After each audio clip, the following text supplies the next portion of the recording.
আজকে আওয়ামী লীগ বাংলাদেশের একটা সংগঠন, সবথেকে প্রাচীন সংগঠন বলতে গেলে উপমহাদেশেই। এই সংগঠন প্রতিষ্ঠা লগ্ন থেকে বাংলাদেশের জনগণের জন্য কাজ করে যাচ্ছে। সেই আওয়ামী লীগকে ইলেকশন করতে দিল না, আওয়ামী লীগের বিরুদ্ধে মিথ্যা অপবাদ দিল। আওয়ামী লীগ নাকি সন্ত্রাসী দল। আওয়ামী লীগ যদি সন্ত্রাসী দল হবে, তাহলে আমার প্রশ্ন, 2024 সালে যে আন্দোলন শুরু হলো, কোটা তো ছিল না, কোটা বাতিল করে দিয়েছিলাম। একটা মিথ্যা ভুয়া আওয়াজ তুলে আন্দোলনের নামে সরকার উৎখাতের যে মেটিকুলাস ডিজাইন করেছিল ইউনূস, যেটা সে বলেছে, যেখানে ছাত্র জনতা তেমন সম্পৃক্ত না থাকলেও তাদেরকে বিভ্রান্ত করা হয়েছিল বা প্রচুর অর্থ সেখানে ছাড়া হয় এবং সবাইকে নানাভাবে বিভ্রান্ত করে এই আন্দোলনে নিয়ে আসে। আর সেই আওয়ামী লীগকে একটা সন্ত্রাসী জঙ্গি নাম দিয়ে তাদেরকে ব্যান করলো, কার্যক্রম নিষিদ্ধ করলো।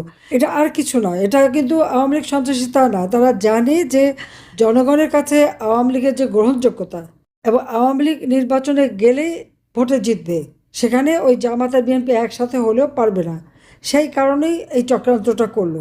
আওয়ামী লীগ যদি সন্ত্রাসী হয় আর সব হত্যা যদি আমরা করে থাকি, আমার প্রশ্ন, ওই বিশ্ব বাটপার সুদখোর ইউনূস বা এই তারেক, জামাত, এরা সব মিলে যে চক্রান্তটা করলো, এবং যারা তাদের মদতদাতা, বিশ্ব রাজনীতির সাথে যারা জড়িত, যারা এদেরকে উৎসাহ দিল, তাদের কাছে আমার প্রশ্ন, গণতন্ত্রের কথা বলা হয়, মানবাধিকারের কথা বলা হয়, জনগণের অধিকারের কথা বলা হয়, তাহলে 2024 সালের 15ই জুলাই থেকে যতগুলি হত্যাকাণ্ড ঘটেছে, যতগুলি অগ্নিসন্ত্রাসে সরকারি সমস্ত সম্পদ ধ্বংস হয়েছে, তাদেরকে কেন দায় মুক্তি দেওয়া হলো?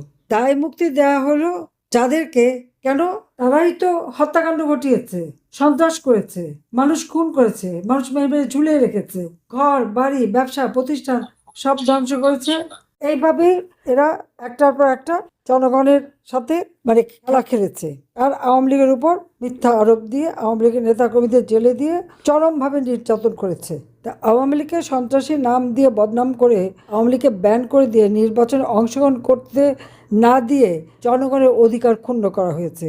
তাদের ভোটের অধিকার, গণতান্ত্রিক অধিকার, মত প্রকাশের স্বাধীনতা কেড়ে নেওয়া হয়েছে। তাদের সাংবিধানিক অধিকার কেড়ে নিয়েছে। অবশ্য সংবিধানের কথা কি বলবো, কাজেই আমাদেরকে আরো ঐক্যবদ্ধ হতে হবে, সংগঠন শক্তিশালী করতে হবে, এবং সেই সাথে সাথে আমি একটু বলবো যে সবাইকে এক হয়ে থাকতে হবে।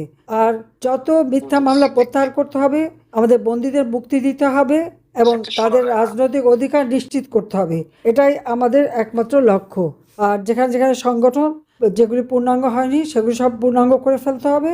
আর সেই সাথে সাথে দেশের মানুষের পাশে দাঁড়াতে হবে। কৃষক, শ্রমিক, যারা রিক্সাওয়ালা, দিনমজুর, খেটে খাওয়া মানুষ, অনগ্রসর মানুষ, তাদের পাশে দাঁড়াতে হবে। সেটাই আমার আহ্বান, কারণ আমরা তাদের জন্যই কাজ করি। সবাইকে ধন্যবাদ। জয় বাংলা, জয় বঙ্গবন্ধু। বাংলাদেশ চিরজীবী হোক।